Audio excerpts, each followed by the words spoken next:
Good morning, hello everyone. আজকে হাজব্যান্ডের lunch বক্সে কী দিলাম চলো তোমাদের সাথে শেয়ার করি।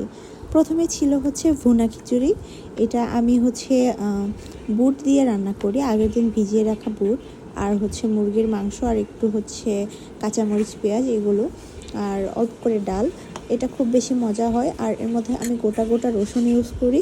আমার কাছে এই রসুনটা ম্যাশ করে খেতে মাখায় মাখায় খুব ভালো লাগে। অ্যান্ড সাথে ছিল আলু ভাজি, যেটা ছাড়া খিচুড়ি প্রায় অচল বলা যায়, কারণ আলু ভাজির সাথে খিচুড়িটা বেস্ট লাগে, একটা বেস্ট কম্বো আমার কাছে। তো আলু ভাজিটা দিয়ে দিলাম। এরপরে ছিল সালাদ, আর খিচুড়ির সাথে তো একটু সালাদ লাগেই। আমি প্রথমে দিয়ে দিচ্ছি লেবু, আর এরপরে দিয়ে দিব কেটে রাখা শসা। বাস, আমার একদম পারফেক্ট একটা লাঞ্চ রেডি হয়ে গেল।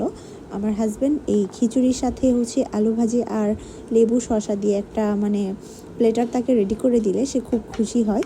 আমি জানি আজকের লাঞ্চ বক্স দেখে সে খুব খুশি হবে। অ্যান্ড গত দিনের একটা ভিডিও আপলোড দিয়েছিলাম, লাঞ্চ বক্সের ভিডিও। সেখানে একটা আপু কমেন্ট করেছিল, কি যেন নাম আপুটার, আরমিনা রহমান আপু কমেন্ট করেছিল যে লাঞ্চ বক্সে আরও একটা বাটি থাকলে ভালো হতো ডালের জন্য। হ্যাঁ আপু, আরও একটা বাটি থাকলে অবশ্যই ভালো হতো আমার জন্য, কিন্তু বেশি বড় হয়ে যেত। সেক্ষেত্রে অফিসে নিয়ে যাওয়া আমার হাজব্যান্ড খুব ঝামেলা মনে করতো, এটাই অনেক বেশি বড় লাগে তার কাছে। যাই হোক আপু, থ্যাঙ্কস ফর ইয়োর কমেন্ট। আজকে এ পর্যন্ত, আল্লাহ হাফিজ।